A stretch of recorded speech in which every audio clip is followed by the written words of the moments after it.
성경을 펴놓고 같이 읽으시면 좋겠습니다. 아가서 3장 1절부터 5절까지입니다. 같이 읽어보겠습니다. 시작. 내가 밤에 침상에서 마음으로 사랑하는 자를 찾았노라. 찾아도 찾아내지 못하였노라. 이에 내가 일어나서 성안을 돌아다니며 마음에 사랑하는 자를 거리에서나 큰 길에서나 찾으리라 하고 찾으나 만나지 못하였노라. 성안을 순찰하는 자들을 만나서 묻기를 내 마음으로 사랑하는 자를 너희가 보았느냐 하고 그들을 지나치자마자 마음에 사랑하는 자를 만나서 그를 붙잡고 내 어머니 집으로 나를 잉태한 이의 방으로 가기까지 놓지 아니하였노라. 예루살렘 딸들아, 내가 노루와 들사슴을 두고 너에게 부탁한다. 사랑하는 자가 원하기 전에는 흔들지 말고 깨우지 말지니라. 아멘. 요즘 제 마음에 큰 기쁨이 되는 일이 있습니다. 그 뭐냐면요, 비록 숫자가 많지는 않지만 새벽 기도에 오시는 분들의 숫자가 조금씩 늘어나고 있다는 것 때문입니다. 몸이 아파도 일단은 하나님 앞에 내 몸을 드리고 하루를 시작하는 분들이 계시고요, 또 육아에 많이 지쳐 있겠지만 그래도요, 그 젊은 엄마가 새벽을 깨우며 나옵니다. 누구인들 피곤하지 않겠어요? 아이들 키우는 것도 피곤하고 직장 나가는 것도 사업장 꾸려가는 것도 집안일 하는 것도 참 피곤할 텐데 그래도요, 그 지친 몸 새벽에 일으켜 세워서 이 자리에 달려 나오기도 하고 영상을 통해서 새벽 예배에 참여하는 분들이 계셔서 얼마나 큰 힘이 되는지 모릅니다. 어쩌면 그 새벽 예배 시작이 그냥 내 문제 해결이나 아니면 내 경건 생활을 위해서 시작하였을지 몰라도요, 하나님께서 그 걸음과 시작을 결코 작게 보시지 않을 겁니다. 그리고 오늘 이 자리에 오신 여러분들도 하나님께서 여러분의 걸음을 여기까지 인도하셨기에 하나님 하실 일에 위대한 일의 시작이겠구나, 그런 마음도 들게 됩니다. 그래서 우리 앞뒤 좌우로 보시면서 힘내어서 하나님의 일하신 그 시작에 우리가 동참하자, 함께 나아가자, 그런 마음으로 격려하고 축복하고 인사하면 좋겠습니다. 앞뒤 좌우로 보시면서 주님의 이름으로 축복합니다라고 인사하겠습니다. 주님의 이름으로 축복합니다. 주님의 이름으로 축복합니다. 주님의 이름으로 축복합니다. 한 번 더 인사하겠습니다. 주님의 마음으로 사랑합니다. 주님의 마음으로 사랑합니다. 사랑합니다. 우리 영상을 통해서 예배를 드리고 있는 성민의 모든 가족들 주님의 마음으로 사랑합니다. 우리가 지금 기독교를 이제 믿고 있죠, 그렇죠? 예. 기독교가 다른 모든 종교와 차별되는 점이 있죠. 기독교만이 참 진리인 이유는 인간이 하나님을 찾아가는 게 아니라 하나님께서 사람에게 찾아오신 것, 이게 가장 차별된 그런 부분 아니겠습니까? 그리고 하나님께서 오시는 그 길과 방법도요, 하나님이 인간이 되셔서 우리에게 오시는 것, 이것도 큰 차별이죠. 게다가 인간을 구원하시는 그 길과 방법도요, 인간의 모든 그러한 죄를 아들이 대신 짊어지고 가장 처절한 그러한 형벌인 십자가를 지심으로 완벽하게 해결해 주신 것, 이것도요 다른 종교는 없는 그러한 사건입니다. 뿐만 아니라 그렇게 주는 이 구원의 선물도 내가 하나님께 뭔가 드려서 조건으로 그것을 우리가 취하거나 받는 것이 아니라 하나님이 공짜로 은혜로 주시기 때문에, 믿음으로 그것을 받으시고 우리에게 주시기 때문에 참 최고의 선물이 아닌가, 그러한 점도 큰 차별이 되죠. 그러니 따지고 본다면 모든 게 하나님 중심입니다. 모든 게 하나님의 주도적으로 행하시는 일이고요, 또 하나님의 주권 아래에서 일어나는 그러한 일들입니다. 그래서 기독교에서는 그것을 은혜라고 말하고요, 또 그런 하나님을 가리켜서 은혜로운 아버지라 그렇게 표현하죠. 그런 마음을 가지신 신이 없죠. 또 그렇게 실제로 행동하는 하나님이 없죠. 또 그런 방법으로 우리를 구원하셔서 자녀로 삼으시는 그런 하나님, 그런 신은 이 땅에 없습니다.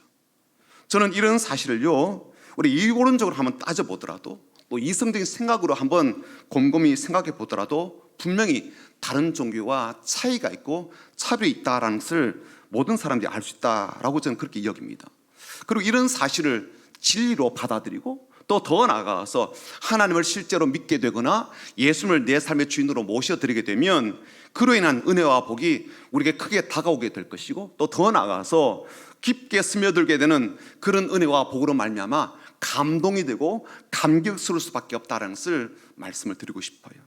바로 그 이야기를 제가 지난주에 솔로몬 왕과 술람 여인의 이야기를 통해서 함께 나누게 되었죠. 그 사랑 이야기를 우리가 보게 되었는데요, 물론 그 말씀은 두 사람의 연애 이야기입니다. 하나님과 우리 사이의 직접적인 그런 이야기는 아니죠. 그럼에도 불구하고 저는 오히려 이렇게 생각을 하거든요.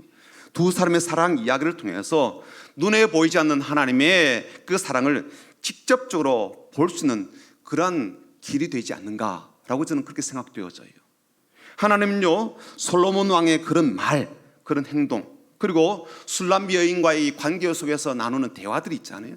그런 행위들이 실제로 우리의 삶을 향하신 하나님의 사랑이 어떤지를 참 적나라하게 보여주는 그런 모습이다, 그런 말이다, 그렇게 여겨지거든요. 솔로몬 왕은요, 이 여인이 보고 싶다 그 이유 때문에요, 산을 막 넘어서 달려옵니다. 언덕을 넘어서 막 달려오거든요. 그리고 본인이 먼저 달려왔어요. 그런데 자기의 사랑을 앞세워서 자기의 위신을 세우려고 하거나 아니면 자기의 존재성을 부각시키려고 하지 않고요, 철저하게 이 여인을 배려하는 그런 모습을 보여주거든요. 그만큼 마음이 담겨있고 진정이 담겨있는 사랑이구나라는 것을 우리가 배울 수가 있었습니다. 그리고 그런 사랑을 보면서 우리가 뭘 느껴요? 하나님이 이렇게 나를 사랑하시는구나, 하나님께서 이렇게 나를 긍휼히 여기시는구나, 이렇게 나를 아끼시는구나, 이렇게 내 삶에 대해서 마음을 두고 계시는구나, 그래서 내게 그렇게 가까이 오고 싶으셔서 몸살 앓으시는구나, 그렇게 우리가 느끼게 되죠. 알게 되죠. 눈에 보이지는 하나님께서 나를 어떻게 터치하시는가, 그 손길이 어떤지를 우리가 알 수가 없는데 솔로몬 왕과 술람 여인의 이 관계와 그 모든 과정을 통해서 우리가 눈으로 본 듯 확인을 하게 되는 겁니다. 그래서 하나님께서 우리를 사랑하시더라도 막연하게 느끼지 않고 추상적으로 느끼지 않고 이게 이런 식으로 하나님이 우리를 사랑하시는구나라는 것을 우리가 피부로 느끼게 됩니다. 그리고요, 이런 하나님의 마음은요, 예수님께서 하신 말씀 혹은 예수님께서 하신 행동 속에서도 충분히 보여지거든요. 왜 예수님께서 그런 말씀하셨잖아요.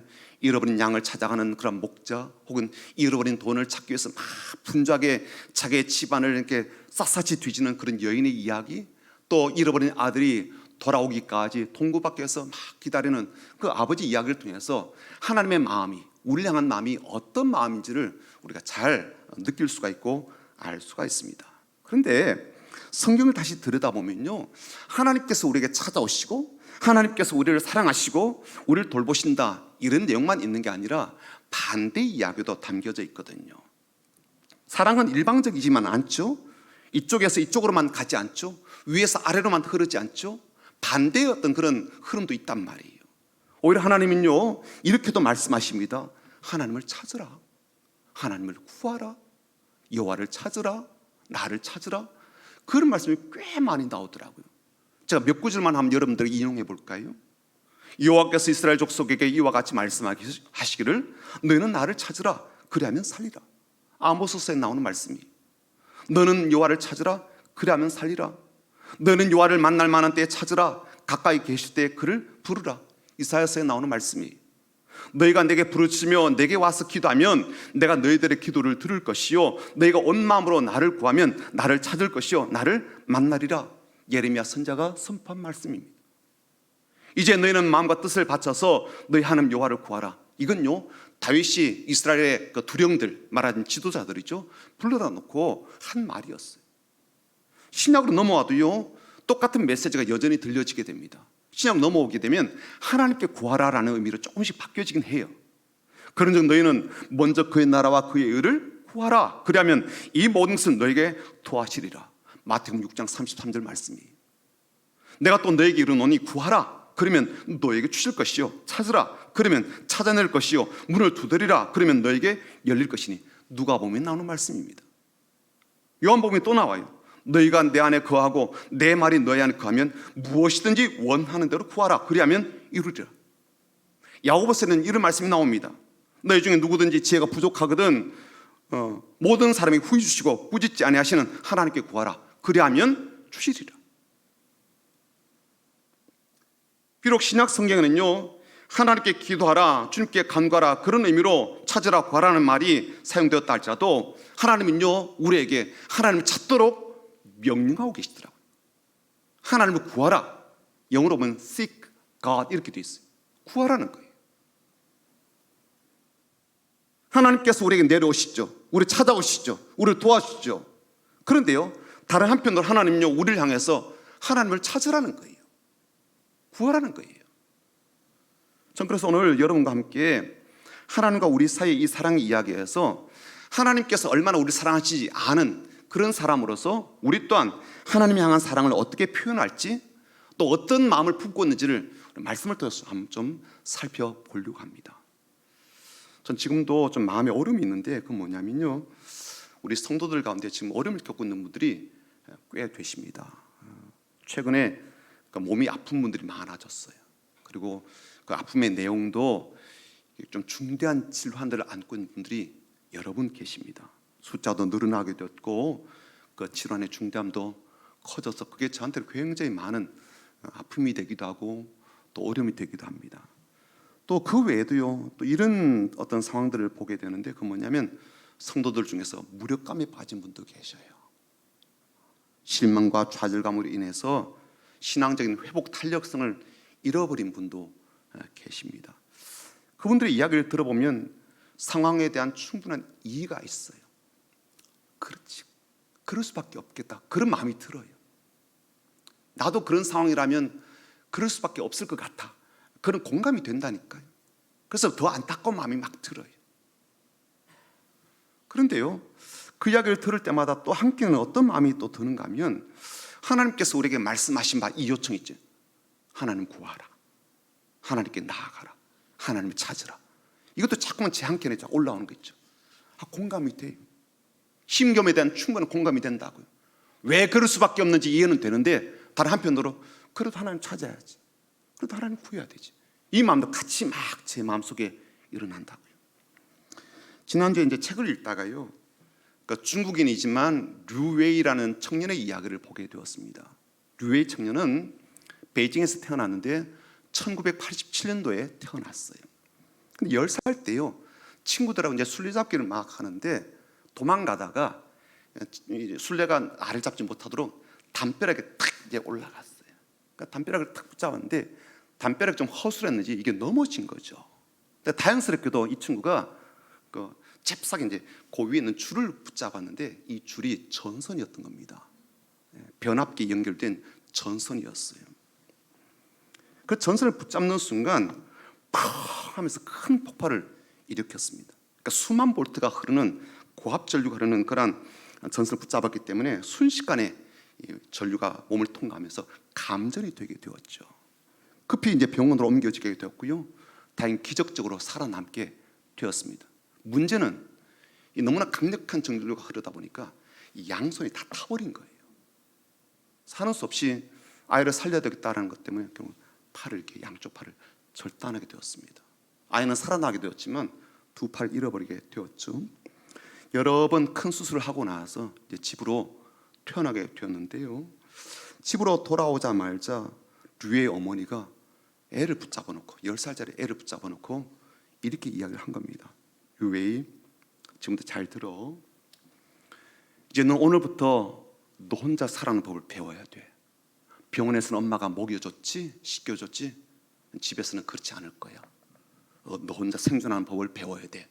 그렇게 10살짜리 애를 붙잡아 놓고 이야기를 한 겁니다. 애가 얼마나 당황스럽겠어요. 엄마, 나 팔이 없어, 어떻게 하라는 거야? 엄마가 이렇게 이야기를 합니다. 그래, 알아, 팔이 없지. 그런데 네 발은 있잖아. 발가락은 10개가 있잖아. 그걸로 이제는 살아가는 거야. 그렇게 이야기를 한 거예요. 아니, 초등학교 3학년에 뭘 알겠어요? 그러니까 너무나도 이제 이 말도 안 되는 이야기를 어리둥절하게 이렇게 이제 듣고 있으니까 엄마가 단호한 태도로 그날부터 발로 밥 먹는 것을 시킨 거예요. 근데 하는 수 없이 애가 이제 따라하면서 2달 만에 이제 발가락으로 젓가락질을 하는 이걸 배운 거죠. 그때부터 유해가 이제 혼자서 밥을 먹는 것을 이제 시작했고요. 엄마가 여기서 멈추지 않습니다. 이제는 네가 학생이니까, 초등학생이니까 글씨를 쓰는 법도 배워야 돼. 발가락에다 연필 끼워줘서 글씨를 쓰는 법을 가르쳤습니다. 놀랍게도 6개월이 못 되어서 류웨이가 글씨를 쓰기 시작했어요. 그리고 이제는 거기다 한 걸음 더 나아가서 컴퓨터 자판을 치게 하는, 그것도 배우게 하고 수영에도 도전을 하게 만들었습니다. 물론 두 모자에게 고비가 왜 없었겠습니까? 애가 너무 힘들어하고 나 못하겠다고 그러니까 엄마가 하루는요 애를 딱 붙잡고 창가로 데려가가지고 같이 죽자. 살아서 뭐해? 같이 죽자. 그래 얘가 정신이 화들짝 난 거 아니에요. 그래서 그때부터 다시 살아야겠다 뭐 이런 열망을 갖고 엄마랑 함께 그렇게 많이 이제 뭐 활동을 하게 되는데요. 어느 날 이 류웨이가 본인 마음속에 피아노를 치고 싶다 그런 마음이 든 거예요. 근데 팔이 없잖아요. 어떻게 치겠어요? 엄마한테 이야기를 했어요. 엄마가 그 말을 냉큼 받아가지고 그 집 근처에 있는 음악 학교에 애를 데리고 간 거예요. 애를 이제 입학시키겠다 그런 의도로 갔죠. 근데 그 학교 입학 담당자가 보니까 팔이 없는데 무슨 피아노를 치겠어요? 안 된다 그러니까 일단은 입학을 시켜달라고 그렇게 이야기한 거예요. 학교에서는 한우 수 없이 아이를 받아들였는데 그때부터 이 아이가요 하루에 7시간씩 발가락으로 그렇게 피아노 연습을 하기 시작한 겁니다. 그렇게 하다 보니까요 막 발가락 찢어지기도 하고, 벌려야 되잖아요. 이렇게 찢어지기도 하고 계속 치다 보니까 살같이 막 벗겨지기도 하고 그런 고통을 겪었지만 피아노 연습에 매진하게 되었고요. 또 그런 과정 속에 작곡도 하고 그래서 본인이 막 곡을 다른 사람에게 나눠주는 그런 과정을 거치게 되었습니다. 그러다가 기적 같은 일이 벌어졌는데, 왜 영국에 보면 뭐 일반인들이 이렇게 이제 뭐 어디 신청해 가지고 자기의 어떤 그런 재능을 이렇게 뽐내는 무슨 뭐 갓 탤런트 이런 게 있잖아요. 근데 중국에도 그런 게 이제 프로그램이 이제 생기게 된 거예요. 차이나 갓 탤런트 이 쇼 프로그램이 있었는데 이 류웨이가 거기 신청을 했어요. 그리고 피아노로 당당히 1위가 된 겁니다.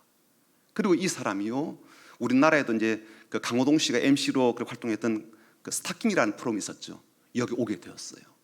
그리고 그때 와서 쳤던 피아노 영상이 좀 있는데 잠깐 좀 보도록 하겠습니다.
그리고 뭐 박수 칠까요? 네, 박수 치죠. 네, 이게 10년 전 이야기입니다.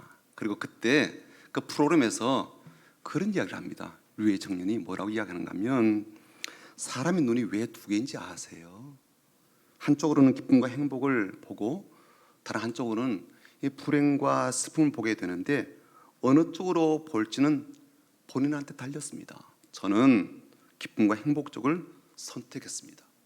한번 넘어졌다 할지라도 다시 시합에 나가지 못하는 것은 아닙니다.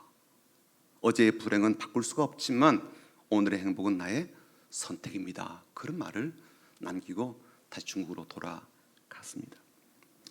이 말이 참 크게 울림이 되는 것은 류의 청년이 두 팔이 없는 상태에서도 정상적으로 살아가는 일반인보다 더 놀란 일을 해냈기 때문 아니겠습니까?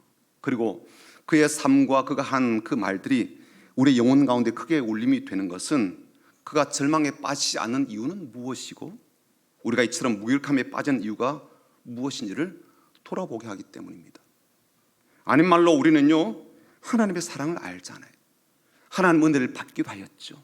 그리고 하나님께서 주시는 구원도 우리가 받지 않았습니까? 그런데 우리는 류의 청년보다 더 좋은 조건을 가지고 있고 더 귀한 선물을 받은 사람들이지만 이토록 무력감으로 사랑마저 메말라 버린 것처럼 살고 있는 것은 무엇 때문입니까? 하나님의 그 크신 사랑 앞에 우리는 어떻게 살고 있습니까? 하나님의 그 깊으신 은혜 앞에 우리는 어떤 사랑을 보여드리고 있습니까? 하나님께서 그토록 간절함으로 우리를 향해 달려오시는 그 걸음의 은총 앞에 우리는 어떻게 살아야 할까요? 오늘은 솔로몬의 뜨거운 사랑을 받았던 술람 여인이 그 사랑에 어떻게 반응하는지를 좀 보려고 합니다. 그래서 우리도 하나님 앞에서 어떻게 반응해야 될지를 좀 살펴보려고 하는데, 첫 번째 술람 여인은요, 솔로몬 왕을 찾아 나섰어요. 지금 술람 여인 곁에 솔로몬이 없죠. 왜요? 솔로몬이 지금 왕궁에서 본인 있는 곳으로 달려오고 있잖아요. 그렇죠? 산을 넘어서 막 달려오고 있다고요. 그런데 술람 여인은요, 자기 곁에 솔로몬이 없지만 그 이후로 솔로몬을 기다리지 않고 오히려 찾아 나섭니다. 그가 나에게 찾아오기를 그냥 기다리지 않아요. 수동적인 기다림이 아니었던 겁니다. 오늘 본문을 보면요, 찾는다라는 표현이 여러 번 나오거든요. 1절과 2절에 보시면서 한번 동그라미를 쳐보세요. 찾는다는 말을 1절입니다. 내가 밤에 침상에서 마음으로 사랑하는 자를 찾았노라. 찾아도 찾아내지 못하였노라. 2절, 이에 내가 일어나서 성안을 돌아다니며 마음에 사랑하는 자를 거리에서나 큰 길에서나 찾으리라 하고 찾으나 만나지 못하노라. 비록 만나지 못하고 솔로몬의 행적을 발견하지도 못했지만 술람 여인은 어떻게 해요?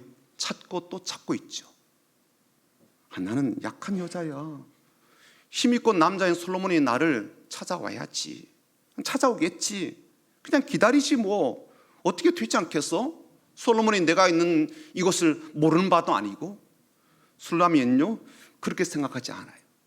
내가 움직이지 않아도 되고 가만히 있어도 되는 이유로 그렇게 삼지 않더란 말이에요. 솔로몬이 내 곁에 없다라는 이유로요, 오히려 이 여인이 일어나서 찾고 또 찾습니다. 계속 찾아요. 솔로몬 왕이 나를 뜨겁게 사랑한다는 것 여인이 알고 있죠. 그렇죠? 알고 있다고요. 그렇지만 이 여인은요, 수동적이지 않아요. 오히려 더 적극적입니다. 그 왕이 나를 찾아온다는 것을 알기 때문에 가만히 있어도 되겠지만 그 사람이 나를 찾아온다 이 확신 때문에 내가 가만히 있어도 되는 이유로 붙잡질 않아요. 여러분, 술람 여인의 이 마음과 태도를 보면서 사랑이 이런 것이구나 소름 돋지 않아요? 술람 여인의 솔로몬 왕을 향한 사랑이 어떤지 그의 찾음이라든지 그의 발걸음을 통해서 우리가 볼 수 있지 않아요? 솔로몬 왕을 찾고 또 찾는 그 행동 속에서 술람 여인의 마음 가운데 있는 사랑이 얼마나 뜨겁고 얼마나 강렬하고 얼마나 깊은지를 우리가 볼 수 있지 않아요? 두 번째, 술람 여인은요, 밤에도 솔로몬을 찾습니다. 1절은 침상에서 막 마음을 끓이고 있는 모습이에요. 속으로 막 애타합니다. 그러면서 막 찾고 있는 거예요. 2절은요, 못 견뎌가지고 밖으로 뛰쳐나갑니다. 2절 한번 보십시오. 거리로 뛰쳐나온 모습인데 이렇게 돼 있거든요. 이에 내가 일어나서 성안을 돌아다니며 마음에 사랑하는 자를 거리에서나 큰 길에서나 찾으리라 하고 찾으나 만나지 못하노라. 여러분, 밤이 되면요, 잘 보이지 않잖아요. 그렇죠? 그리고 항상 위험이 도사리고 있죠. 어두워서 넘어져 다칠 수도 있고요, 또 어떤 잘못된 사람을 만나게 되면 해코지를 받을 수도 있을 거예요. 그래서 밤이라고 하는 시간은 사람들에게 매우 수동적으로 만드는 그러한 모습이 있죠. 소극적이 되게 하기도 합니다. 밤이 지나고 낮에 찾자, 그런 마음이 들 수도 있고요, 또 나중에 찾겠다고 시간을 뒤로 미룬다 한들 그게 무슨 큰 문제가 되겠습니까? 왜 너는 밤에 안 찾았냐? 그리고 솔로몬 왕이 술람 여인을 막 질책하고 그러겠습니까? 그러지 않죠. 그렇죠? 근데 이 여인은요, 그 밤에도 솔로몬 왕을 찾습니다. 솔직히 밤에는 좀 쉬고 싶지 않겠어요? 낮에 그렇게 고되게 일했다면 피곤해서 난 잠자리에 들 것 같아요. 그리고 본인 찾아온다고 그러잖아요. 찾아오고 있고 찾아오면 만나면 되고 뭔 문제가 되겠어요? 근데 이 여인은요, 그 밤에 그냥 일어나가지고 못 견뎌가지고 밖으로 나간 거예요. 막 돌아다니면서 찾는 거예요. 어디 있나? 언제 오나? 그러면서 어디로 오나? 사랑하는 성도 여러분, 인생의 밤이 찾아오면 여러분들 어떤 생각을 하십니까? 내 삶의 영적인 깊은 밤과 같은 상태가 되고 그런 환경 속에 있을 때 여러분들은 어떻게 사십니까?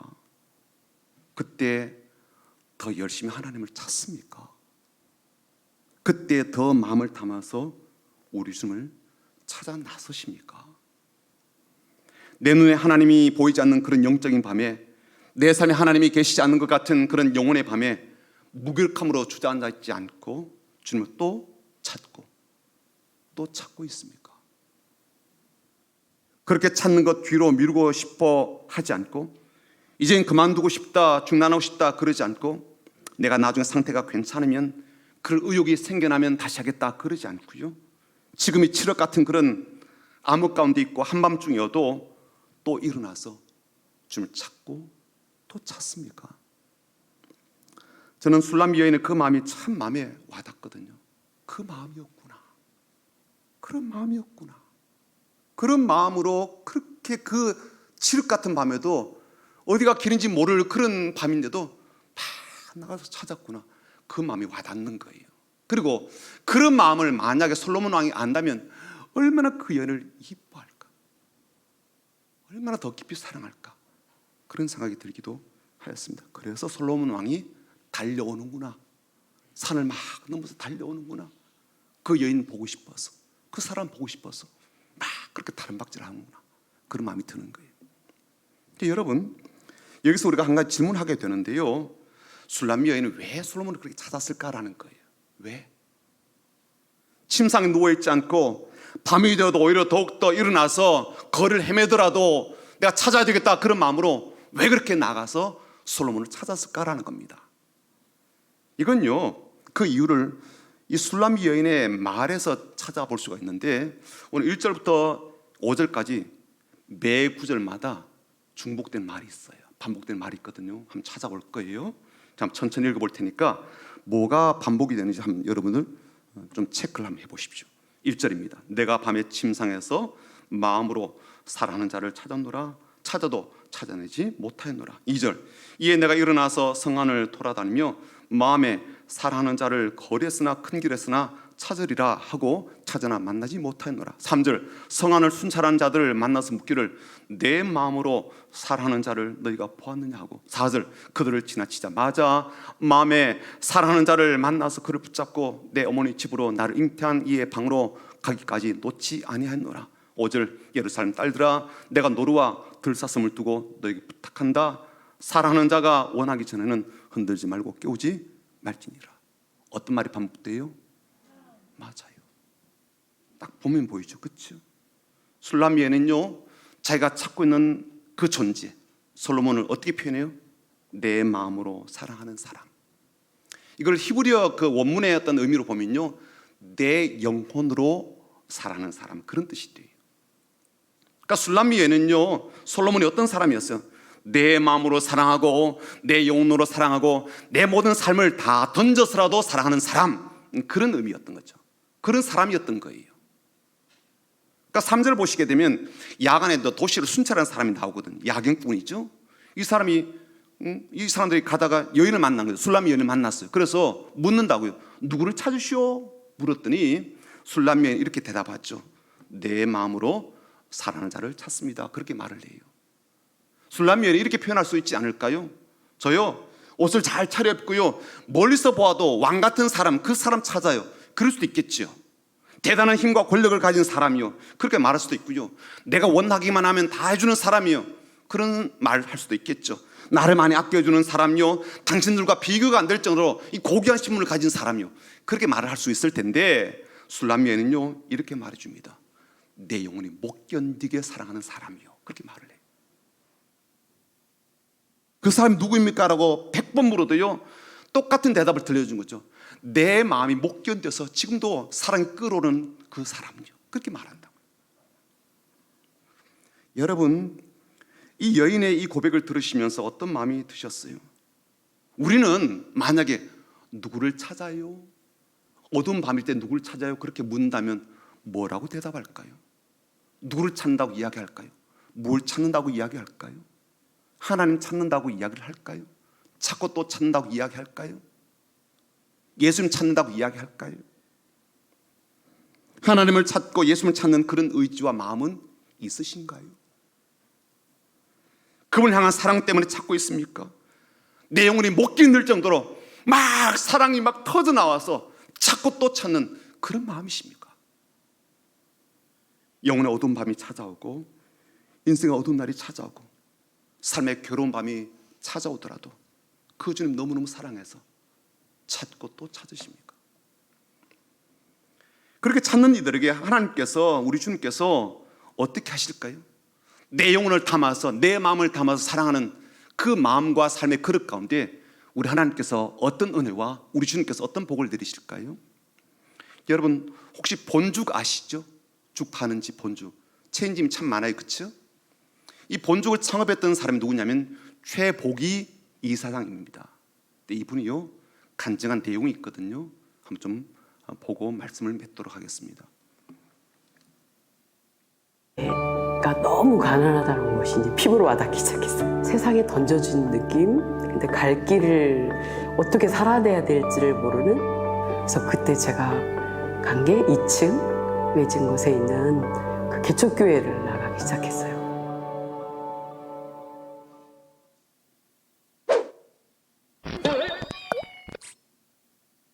네, 제가 한 20살 때 이제 저희 남편, 그때 남자친구 만나서 예수를 알게 되었는데요. 남자친구가 예수를 믿더라고요. 그리고 첫사랑이에요.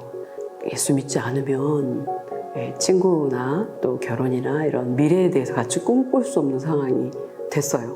그러니까 남자친구 엄마가 믿지 않는 사람, 좋아하지 않는 걸 알게 됐죠. 그때는 어리니까 잘 모르고 단순하게 그냥 좋은 사람하고 헤어지지 않고 싶다는, 그리고 집에서 빨리 독립하고 싶다는 그런 생각 때문에 교회를 가게 돼요. 졸업하면서 결혼을 합니다. 저는 무지 반대하는 결혼을 해요. 아무도 기뻐하지 않는 결혼을 하는데 결혼하면 다 되는 줄 알았어요. 1년에 이제 아기를 낳고 제가 너무 가난하다는 것이 이제 피부로 와닿기 시작했어요. 결혼 반지, 결혼 때 받은 것들 다 팔아 쓰고요. 만지도 않은 거. 그리고 돌, 백일 이런 것도 팔아 쓰면서 이렇게 가난을 어떻게 할지를 몰라서 엄청 답답했던 것 같아요.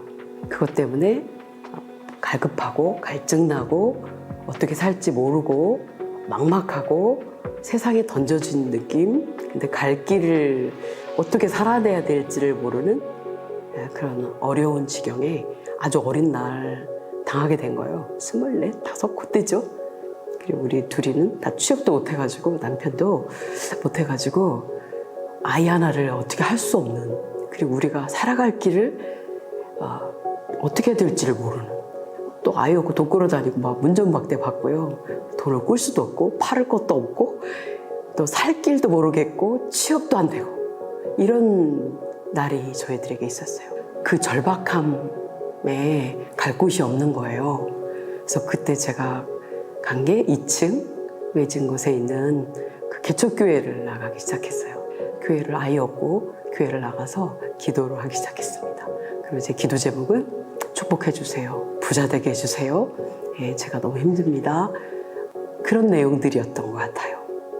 그냥 오갈 데 없으니까 교회 가서 그냥 그분들 만나는 거, 예배 드리는 것도 같이 그 환남하고 교제하고 이런 게 좋아서 처음에는 막 도피처처럼 갔습니다. 그 집사님 한 분이 계속 살아계신 하나님, 살아계신 하나님 계속 부르신 걸 제가 듣게 되고요. 철야 예배에 갔을 때 찬양 부르고 한데 막 이렇게 감동이 일으면서 살아계신 하나님을 만나고 싶다는, 정말 그분이 살아계시면 나도 깊이 만나고 싶다는 간절함이 생기기 시작했어요. 근데 하나님이 그걸 보신 거예요. 근데 제가 숫기가 없어서 사람들이 있는데 이렇게 크게 기도도 못하고 눈치 보는 그런 정도의 사람이었는데요. 그런 저의 성품을 아시고 하나님 집으로 찾아오셨어요. 집에 혼자 그냥 막막해서 아침에 기도하는데 갑자기 막 눈물이 나고 또 이상한 말이 집에서 나오고 그러면서 성령세를 받게 됐고요. 그날 내가 하나님을 선택한 게 아니라 하나님이 저를 찾아오시는 걸 제가 경험해서 그게 제가 인생에는 가장 큰 사건이라고 제가 표현을 해요. 왜냐하면 제가 성경 속에 있는 하나님, 하늘에 계신 하나님, 실체가 느껴지지 않던 하나님이 저의 성품까지 하시고 집으로 개인적으로 찾아오셔서 만나주시고 성령 세례를 주시고 제가 얼마나 더럽고 쓴뿌리 악함이 있는 이기적이고 자기중심적인 교만한 사람인 걸 다 알게 하시고 또 그 죄악이 얼마나 많은지 알게 하시고 눈물 콧물 빼며 회개를 하게 하시고요. 그리고 그 예수 그 십자가 보혈의 그 공로가 이 나의 이 죄성 이런 것들을 위해서 예수님이 십자가에 달려 돌아가셨다는 것을 제가 믿게 되었어요. 그때에서 비로소 예수님의 십자가가 내 사건이 된 때가 그때입니다. 그리고 나의 주인으로 그분을 모시고 이제는 예수님이 기뻐하는 예수님과 함께 살아가는 사람이 되고 싶습니다 라고 고백하고 이렇게 환경이 바뀌진 않았는데 평안과 기쁨이 저에게 쏟아졌어요. 그리고 새벽마다 가서요. 주님 저 대신 돌아가셨으니까 저도 주님을 위해서 살아야 되지 않겠습니까? 제가 무엇을 할까요? 저를 하나님의 도구로 일꾼으로 써주세요. 주님께 쓰임받고 싶습니다. 이런 기도를 계속했던 것 같아요. 어떻게 성공하게 되었는지는 또 다른 이야기가 우리 교회 홈페이지가 조금 있으면 이제 열리게 되는데요. 그 안에 들어가시면 다 담겨져 있습니다. 그때 또 더 보시면 되겠고요. 오늘 보신 것처럼 어려서 아무것도 없고 살 길이 막막하고 절박한 그러한 가운데 교회를 찾게 되었고 주님을 찾았고 단순한 기도를 드렸어요. 그치? 그런데 주님께서 만나주시고 살아계심을 알게 하시고 그리고 새로운 그러한 삶의 그런 걸음을 나아가도록 그 간절함의 그릇 가운데 귀하고 놀라운 은혜를 담아주신 것을 볼 수가 있습니다. 혼자 있는 그 집에 찾아오시죠. 오늘 우리가 보았던 이 내용들이 최복 이사장님의 삶 가운데 일어난 그런 것을 우리가 보게 됩니다. 예수 공로로 내가 얼마나 큰 죄인지를 알게 되고 구원받음을 깨닫게 되고 십자가의 사건이 실제적으로 느껴지게 되고 경험하게 되는 그러한 일의 고백을 우리가 보았습니다. 사랑하는 성도 여러분, 하나님은요 내가 사랑하기도 전에 먼저 사랑하신 분이죠. 나를 먼저 사랑하신 분입니다. 그래서 달려오시고 내 삶의 자리에 찾아오시고 임하시는 분이시죠.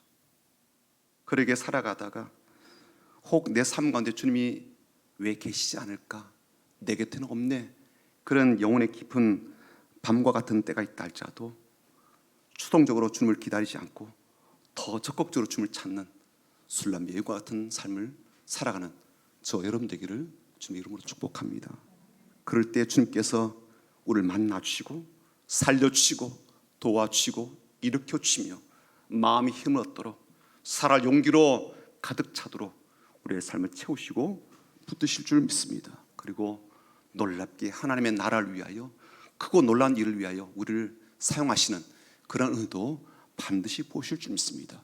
그런 귀한 은혜로 살아가는 그렇게 찾고 또 찾아가는 그런 이 시대의 술람이 여인과 같은 그런 사람들이 다 되시기를 주님의 이름으로 축복합니다. 아멘. 우리 찬양하실 텐데요. 더 원합니다라는 찬양